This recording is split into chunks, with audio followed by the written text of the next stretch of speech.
उसने कहा राजकुमारी जब तुम पोस्टर खरीद रही हो तो मेरे पास एक और शानदार पोस्टर है, ये भी ले लो तुम। राजकुमारी ने कहा दिखाओ किसका है, और उसने एक बड़ा सा पोस्टर दिखाया। उसने ये कौन है, इनको नहीं जानती तुम, आलमगीर जहांपना औरंगजेब बादशाह मुगलिया सल्तनत, दिल्ली के बादशाह औरंगजेब की फोटो है। उसने कहा अच्छा औरंगजेब ये है क्या, दे दे ये भी दे दे। उसने फोटो लिया, फोटो लेके सारे फोटो के उसको रुपए दिए, बुढ़िया को जितने फोटो थे वो बूढ़ी महिला को उसको रुपए दिए। फिर अपनी सहेलियां जो पास में बैठी हुई थी उन सहेलियों को उसने कहा कि ये फोटो है, इस फोटो पे सब जूतियां मारो। सब सहेलियों ने उस पर जूतियां मारी तो फोटो फट गया। फोटो फट गया तो उसने उस बूढ़ी महिला को दे दिया, और बूढ़ी महिला को उसके टुकड़े देके कहा कि औरंगजेब को जाके दे देना, कहना चारूमती ने फाड़ा है। बुढ़िया दिल्ली गई, दिल्ली जाके उसने औरंगजेब को कहा कि साहब ये आपका फोटो है, चिंदी चिंदी कर दी इसकी। किसने, तो साहब कुछ चारूमती नाम की राजकुमारी है रूपनगढ़ की, और उसने ये किया है, और कहा और है कि जाके तुम्हारे औरंगजेब को दिखा देना। और तौबा तौबा, मैं तो बता भी नहीं सकती कि लड़कियों की कैसी कैसी गालियां निकाल रही थी आपको। औरंगजेब को बड़ा गुस्सा है। औरंगजेब ने कहा अच्छा। औरंगजेब ने हाथों हाथ रूपनगढ़ के लैंडलाइन पर फोन किया कि मैं इतनी तारीख को चारूमती से ब्याह करने के लिए आऊंगा। रूपनगढ़ वालों की क्या औकात की औरंगजेब को मना करते हैं। औरंगजेब को मना करो 2 मिनट में ईंटें उखाड़ के रख दिया। उन्होंने कहा साहब आओ, उससे 2 दिन पहले मिस कॉल करना, हलवाई बिठा लेंगे, और तो क्या ही करें। ये बात चारूमती को पता चली कि मेरी शादी किससे करने जा रहे हैं, औरंगजेब। उसने अपने भैया को, पापा को मना किया कि ना मैं औरंगजेब से शादी नहीं करूंगी। और तुम किससे पूछ के मेरी शादी औरंगजेब से कर रहे हो।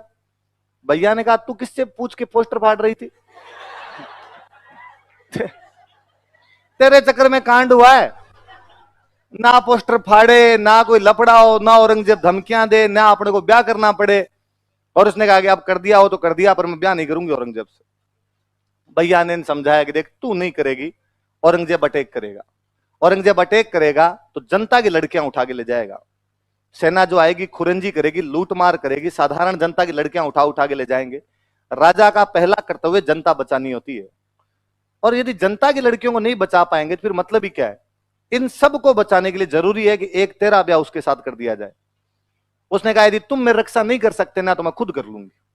तो भैया को गुस्सा है, भैया ने कहा कर ले, तो जो करे तेरे मन में वो आए। पोस्टर भी तू अपने हिसाब से फाड़ रही थी, रक्षा भी अपने हिसाब से कर ले।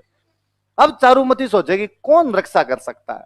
तभी चारूमती को याद आया कि राणा राज सिंह ने ऐलान करवा रखा है कि यदि किसी हिंदू राजकुमारी के साथ ऐसा कुछ भी होता है तो एक मैसेज मेरे को कर दिया जाए। पहले तो उसने कहीं से राज सिंह जी के व्हाट्सएप नंबर का बाड़े फिर राज सिंह को उसने मैसेज किया, फूल तुम्हें भेजा है खत में, फूल नहीं मेरा दिल है। उसने लिख के भेजा कि राणा राज सिंह जी, औरंगजेब मुझसे जबरदस्ती शादी करना चाहता और मैं औरंगजेब से शादी नहीं करना चाहती। जिस प्रकार भगवान कृष्ण जरासंध के खिलाफ रुक्मणी को उठाकर ले गए थे, कुछ उसी प्रकार आप मुझे औरंगजेब के खिलाफ उठाकर ले जाइए और मुझे अपने चरणों की दासी बना लीजिए। ऐसे मैसेज राज सिंह के पास आते ही रहते थे। राज सिंह ने पहले डीपी चेक की,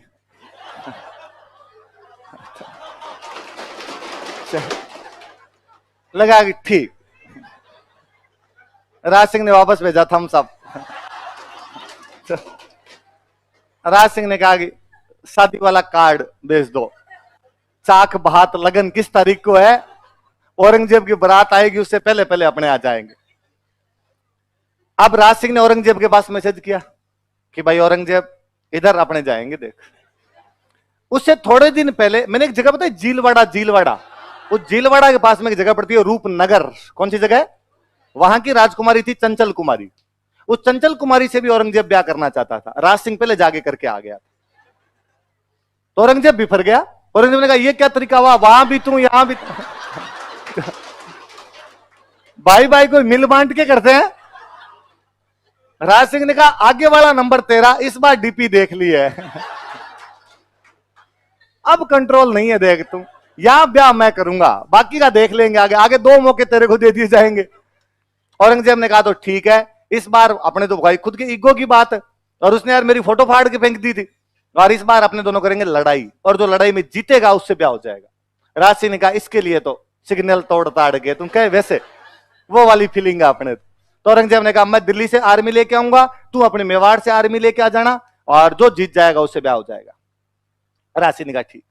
अब भाई शादी का दिन नजदीक आया, शादी का दिन नजदीक आया तो अब लड़ाई करने जाना पड़े, तो सामंतों को सबको इकट्ठा किया, बड़े बड़े मंत्री बिठाए और मंत्रियों को बिठा के राज सिंह जी बड़े गंभीर मुद्रा में बोले कि एक अबला नारी अपने को पुकार रही है।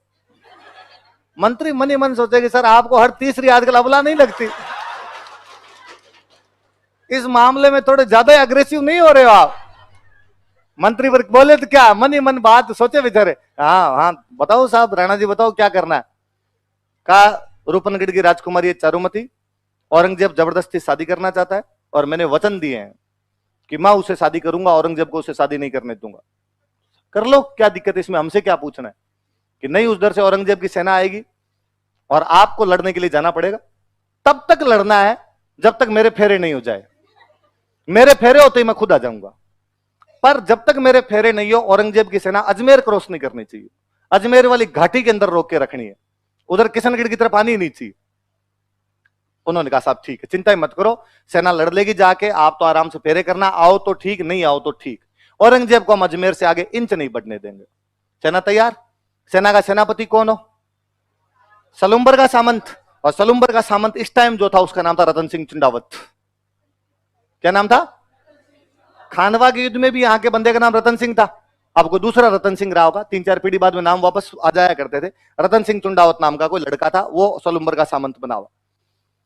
उसके पास मैसेज किया गया कि साहब आपको कल सुबह सलुम्बर की सेना लेके अजमेर जाना है, क्योंकि हरावल में तो कौन रहे? सलुम्बर रहे, तो आपको सलुम्बर की सेना लेके जाना है। तब तक अजमेर में घाटी के अंदर औरंगजेब को रोक के रखना जब तक कि राज सिंह जी रूपनगढ़ के अंदर अपनी शादी ना कर ले। जिस दिन रतन सिंह के पास ये मैसेज शाम को पहुंचा था कि कल आपको जाना है, उस दिन में खुद रतन सिंह का ब्याह हुआ था। इस रतन सिंह की शादी खुद की उस दिन हुई थी। ऐसे मैसेज आज दिन तक 2 ही लोगों के पास गए हैं, या तो रतन सिंह के पास या सुनील शेट्टी के पास। बॉर्डर मूवी में सुनील शेट्टी के पास गया था। आप में से ऐसा कौन है इसने बॉर्डर मूवी नहीं देखी? ऐसे कौन कौन लोग हैं जिन्होंने बॉर्डर मूवी नहीं देख रखी? हे भगवान, आपको तो जीने के अधिकार ही, मेरा बस तो करे तो मैं श्राप दे दूं। आप आज ही घर पे जाके कौन सी मूवी देखोगे? जिन्होंने देख रखी है उसका रिवीजन करो। अरे बॉर्डर कल्ट मूवी है भाई इंडियन सिनेमा की, वो नहीं देखी तो क्या देखी? पहले हमारे छोटे शहरों में तो वैसे लगा करती थी, दर्शकों की मांग पर एक बार फिर से 3 दिन के लिए बॉर्डर दिखाई जाएगी ना। वो साइकिल वाला घूमता था संदेश से आते हुए गाता हुआ, तो बॉर्डर मूवी वो है भाई, बॉर्डर देखनी है। तो या सुनील शेट्टी के पास मैसेज आया था या रतन सिंह के पास मैसेज। रतन सिंह ने जैसे मैसेज पढ़ा कि कल सुबह आपको युद्ध करने के लिए अजमेर जाना है, रतन सिंह ने कहा आपने तो आज जाए कल। राणा जी की डेली ब्याह ही होते हैं, मेरा तो एक बार हुआ है। जब उसकी रानी जो थी, जो रतन सिंह था उसकी रानी थी, बूंदी की हाड़ी रानी थी, सहल कंवर।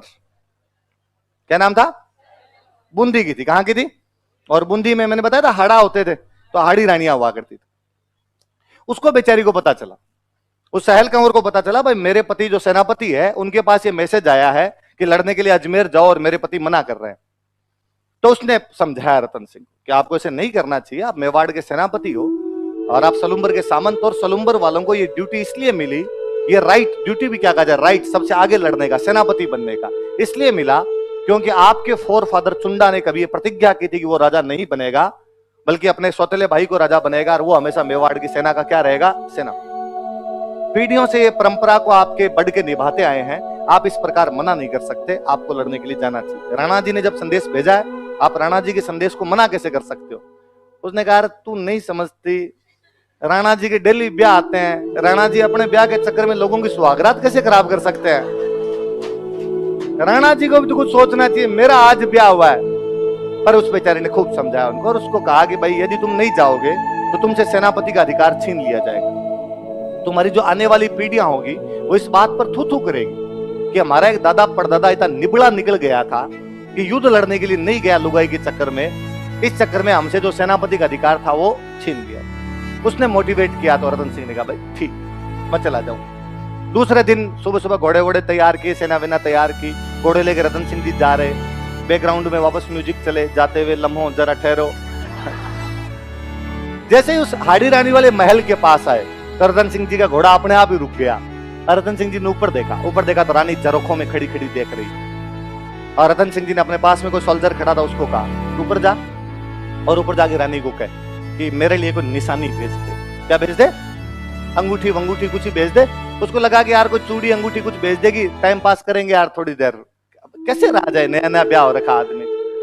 वो सैनिक गया और उस सैनिक ने जाकर कहा, रानी साहब रतन सिंह जी नीचे खड़े हैं और आपकी कोई ना कोई निशानी मंगा रहे हैं। हम पढ़ते हैं कि जिस प्रकार हनुमान जी जब मां सीता से मिलने के लिए गए थे तो मां सीता ने भगवान राम के लिए कंगन भेज दिए थे। क्या भेजे थे? तो सिपाही को लगा गया ऐसे ये भी कोई भाई छोटी मोटी निशानी दे देंगे अपने। वो राजकुमारी सोचती है, वो रानी सहल कंवर सोचती है कि जो आदमी युद्ध में जाने से आनाकानी कर रहा है, इस बात की क्या गारंटी है कि वहां पे लड़ लेगा।